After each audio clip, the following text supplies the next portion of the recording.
Hello, I am back with another video and it's going to be a little different this time. I want to respond to some of the comments I got and some of them were so helpful. I'm just grateful that everybody, for the most part, everybody has been so kind responding to any of the videos that I've put out. So I appreciate you and I appreciate you trying to help me when I'm trying to experiment a little bit. So these are responses to some of the fruit videos I've made so far, and I thought I would read them and respond. So Joy says, I use organic frozen fruit a lot more than fresh most days, except in summer. Even when you defrost in the fridge, it's still so good. I find that frozen, it's sweeter and I never have to throw out any of it. So maybe more expensive, but I don't have to worry about bad fruit. I also use frozen vegetables as well. Now when any produce looks good, I prefer to purchase fresh. I use frozen pineapple and fresh, also watermelon and cantaloupe, berries for my all fruit day. And one day is all I could stand as I love veggies too much and just didn't mentally feel good. In the fall, I eat a lot of cuties, tangerines, and all different kinds of apples, pears, variety. I just prefer vegetables and fruit days, raw and cooked. You didn't fail, Amber. You tried it, and maybe next time you can try it again. So thank you, I appreciate that.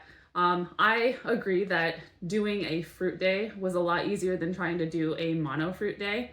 And also doing a fruit and vegetable day was easier than doing just a strict fruit day. So I love the tip of using frozen vegetables. I never think to use frozen vegetables other than frozen, which is such a limiting mindset.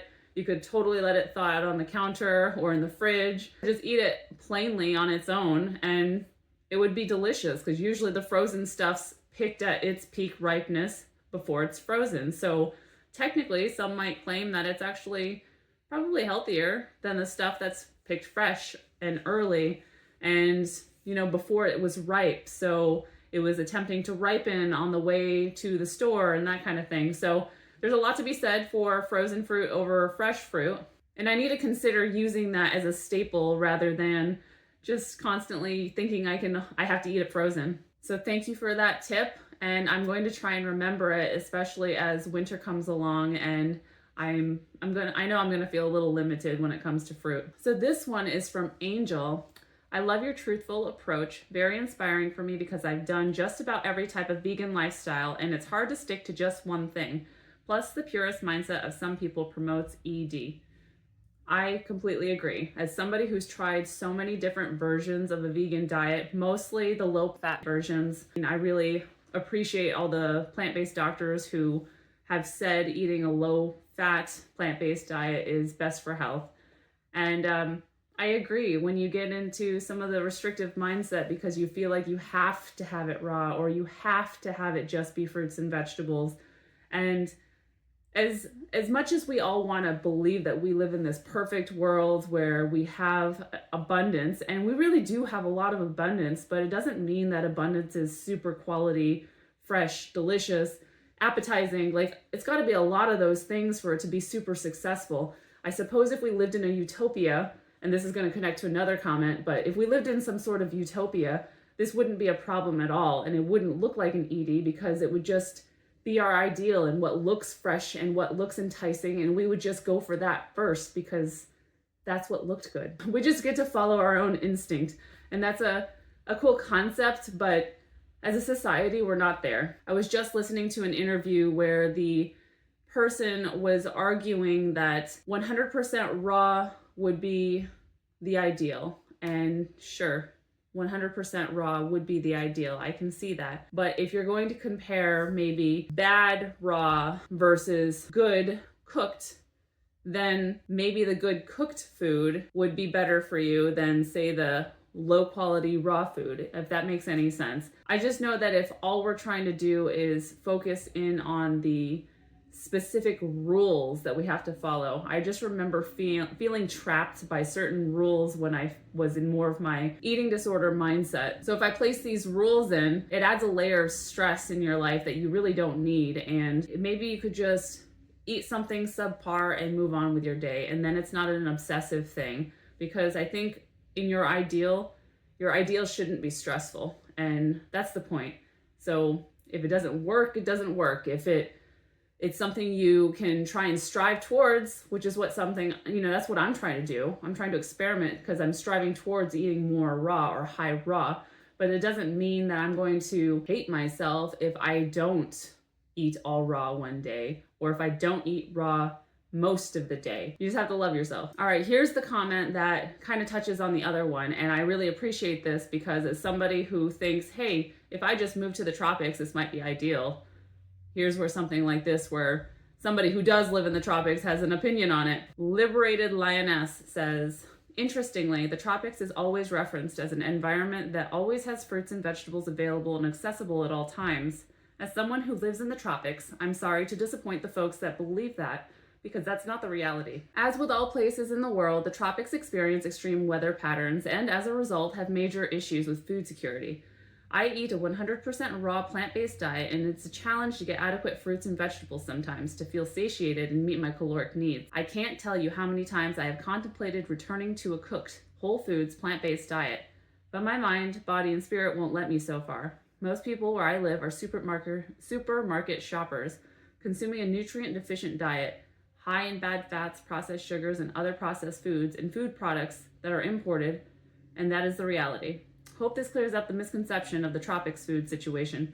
I live in the Caribbean. Unless we're not considered the tropics, we're very close to the equator. So again, I really appreciate comments like this because there are certain people that might promote the idea of moving to the tropics or moving someplace warmer, because if you want to prioritize your health, you shouldn't be living anywhere where it gets cold. I've heard that before. That's not realistic for everyone. And even if it were realistic for you, it sounds like the ideal that we think is going to happen when we're in the ideal place might not actually happen that way. We always have to consider that fruit has a season. All the fruits have different seasons, and we can't assume that certain foods like bananas and I might be giving poor examples because I don't really know, but we can't assume that certain fruits are just going to be available year-round in the perfect condition that's ideal for us to want. Like, it looks enticing. Like, right back to what I was saying before. It might not even be perfect when you're there. I guess none of us really know what anybody lived like back in the day, but I guess we have to assume that there was a scarcity mindset back then, and not everything was always perfect, and the fruit didn't look like what it looks like today. And a lot of our fruits and vegetables are grown in such a way that it is growing in nutrient deficient soils. There's no such thing as true utopia.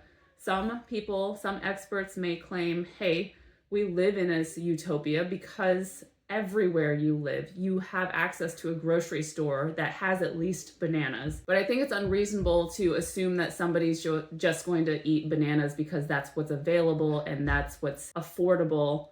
And if that's the only way they can make eating more of an 80-10-10 or raw vegan diet work, it just, I don't know. Like I said, it seems unreasonable to say, hey, you have to eat bananas for the rest of your life to be healthy.